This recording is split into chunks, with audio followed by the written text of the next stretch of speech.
So, Sunday night's episode was, safe to say, pretty insane. When it comes to Game of Thrones, the fourth episode is usually where things go down. The first three of the seasons spent on building up the storylines, while episode 4 serves for it to heat up and continue on.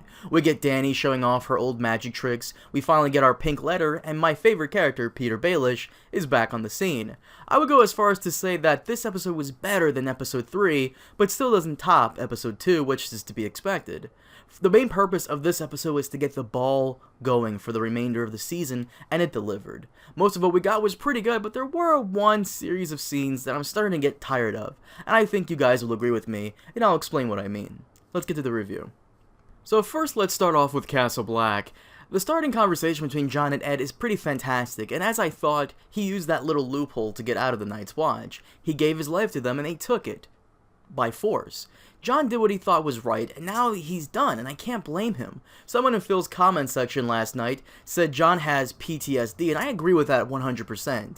Yeah, I understand that this is a fantasy television show, but it doesn't mean he can't have realistic issues like we do in our own world.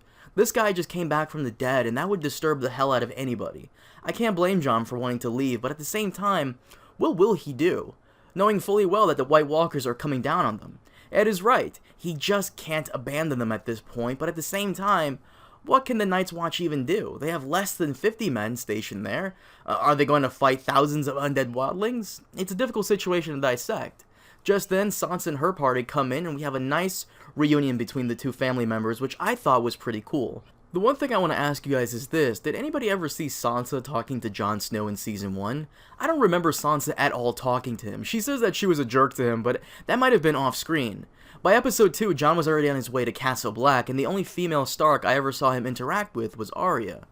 But as their conversation continues, we find Sansa wanting to fight back against the Boltons. She brings up the same argument that Stannis and Davos had brought up before about the wildlings fighting for their new place in the north, and I gotta agree with her. Not because I want to see Jon form an awesome wildling army with them, but because, logically, she's right. The other northern houses would not allow any wildlings to settle on land in their territory unless the Warden of the North ensures everybody that it's okay and gives them protection. Sansa will do it herself if she must, rally some of the loyal houses to her cause, but I still feel bad for Jon. He's been fighting ever since he got to the wall, and you can tell he's tired. He's tired of doing it all, but Sansa's argument shines through. They will not be safe so long as House Bolton holds reign over the north. Outside, we get a little conversation between Davos and Melisandre, and some people have been asking, why does Davos care about what happens to Jon Snow? Well, I think it's because what else is he going to do? Stannis is dead. He has really nothing left to do. Stannis gave him an order to go to Castle Black to seek assistance from Jon in defeating the Boltons, and maybe he's continuing on with that mission. Davos' true motivation is a bit blurry, but I do hope they give us a clear answer on what that is. We also learn that Melisandre has turned her services towards Jon, but Davos doesn't seem too surprised. You can tell that, in a sense, he still doesn't trust Melisandre's version of what happened, and I doubt she'll say anything until the very end. Even though Davos turned to her to help bring Jon back, he's still on the fence about her, and I'm sure when the truth comes out about Shireen's death, he'll probably go over the edge, and I can't wait when that happens. As they talk, eventually Brienne comes out of nowhere and confesses that she killed Stannis, and everybody just gives her the stink eye. I gotta say, Brienne is ballsy as hell to admit that, but why didn't Davos get pissed off? You could argue that Brienne is under Sansa's service now and that they're all on the same side, but I was expecting Davos to get really pissed off here, but they all just stare at her like she's some kind of stormtrooper with not enough screen time. Your best friend's killer is right there, and all you do is look at her? I mean, come on, dude, say something, shit. Eventually, everybody goes to lunch, and we find out that Tormund is really into Brienne, which I thought was hilarious, and to be honest, it kind of makes sense that he'd be into tall, strong women. As they eat, Ramsay sends his infamous pink letter, and it's not as douchey as I wanted it to be, but it does the job to make everybody a little nervous. See, even when Ramsay isn't in the scene, he's still casting a big shadow over everything. Fucking love that guy. This letter makes Jon want to spring into action, and we find out that out of 100,000 wildlings, only 2,000 capable fighters remain. And a lot of people were asking what the hell happened to all their men, and to that I say, hard home. Remember the vast open field filled with people? Most of them were killed and turned into whites.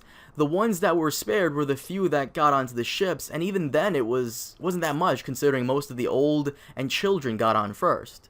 Now, the scenes at Castle Black were pretty fantastic, and I loved every bit of them. I thought the conversation between Jon and Ed at the beginning was good. I loved Brienne coming out of nowhere to confront Davos and Melisandre, but it did leave me wanting more. I loved the pink letter scene, and I really enjoyed Sansa and Jon coming together. It was a sweet moment, and the music played it out perfectly. And no, I don't think they'll get together in a romantic way. People were asking me that, and sorry, but just because we have a male and female character who are both attractive doesn't mean they need to be into each other.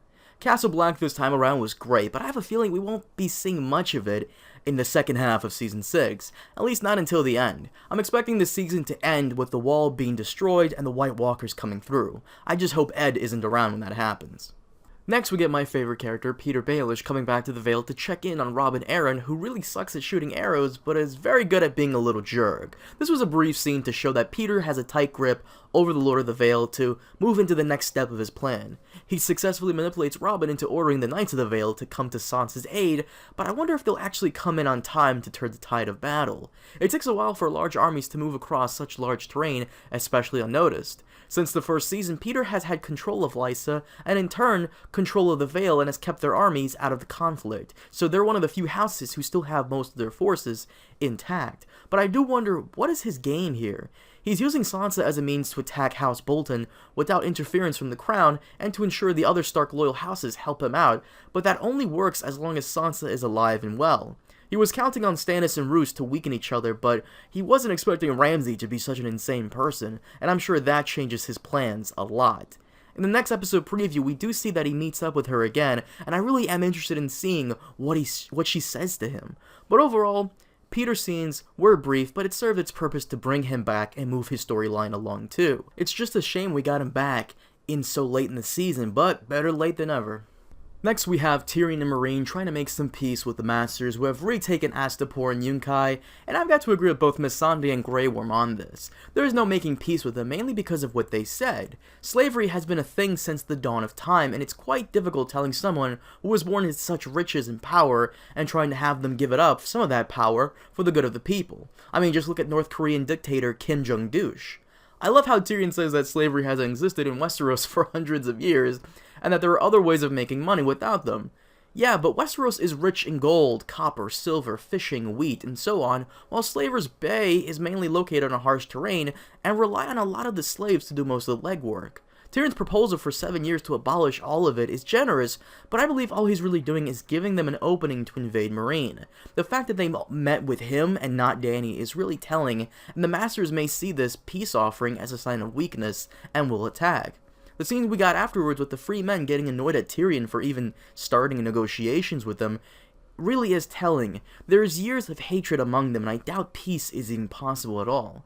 I like what we got in Meereen this time around. I would even argue it's a lot better than what we've gotten so far, and it feels like we're getting things done and moving forward. But the one thing I want to get into is the new Red Priestess who's showing up in the next episode. I definitely want to see how that plays out. But it's like I said, at this point, peace is almost next to impossible, but Tyrion is trying for a valid solution, and I like that. He's trying his best, and nothing seals the deal like ending negotiations with beautiful women. He knows how to play them, but they may end up playing him in the end. All in all, I liked Meereen this time around. It was interesting, and hopefully it continues to be so. Next we have King's Landing, and other than the scene between Marjorie and the High Sparrow, which I really liked, I was just bored. I don't know about you guys, but I'm starting to get so annoyed with how slowly things are moving along in King's Landing. I expected that ever since Jaime came back, he would start wrecking the Sparrows, but even he's being hesitant to go in there and kill them all with the zombie mountain. The High Sparrow for the past 4 weeks has been going around doing whatever he wants, and we barely get to anything except for more talking and talking. You can make the argument that if they all move in too quickly, then something could happen to Marjorie, but at the same time, Tommen went in there with several Kingsguard of his own, so couldn't he just go back there for another conversation and bring just a bit more men with him and apprehend all of them before they could get to her? I expected that this would be the episode where things would start moving along, but it seems we have to wait until next week. In the trailer we saw Mace Tyrell and Jaime leading a large group of Tyrell soldiers to get Marjorie back, but judging by that scene with her and Loras, she may pull a confession to try to save him, and they'll probably release her soon. I hate to cut King's Landing short, but I just wasn't into it this time around, but I still do love Jonathan Pryce as the High Sparrow. He really got me into that scene very easily. The one thing I did notice, however, is that Lancel is still with them, and that Kevin, who is now Hand of the King, wants his son back. I'm going to assume that towards the end, Cersei will have the Zombie Mountain kill Lancel for being a blabbermouth, and have her little birds, that we saw last week, take care of Kevin in the finale. That's just my guess, though. Next, let's move on to Theon and his sister on the Iron Islands, and I've gotta ask, how come everybody has a goddamn teleportation powers? First the Sand Snakes, and now Theon?